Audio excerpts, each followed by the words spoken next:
ब्रह्म विद्यायां योगशास्त्रे श्रीकृष्णार्जुन संवादे अक्षर परब्रह्म योगो नाम अष्टमोऽध्यायः।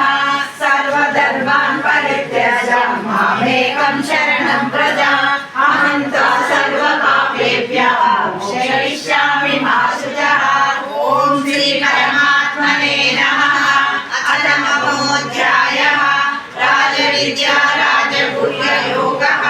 श्रीभगवानुवाच इदं तु ते गुह्यतमं प्रवक्ष्याम्यनसूयवे। ज्ञानं विज्ञानसहितं यज्ञात्वा मोक्षसे शुभात्। राजविद्या राजगुह्यं पवित्रमिदमुत्तमम्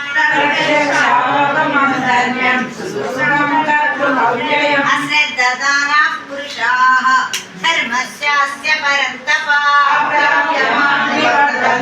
मृत्युसंसारवर्तने मया ततमिदं सर्वं जगदव्यक्तमूर्तिना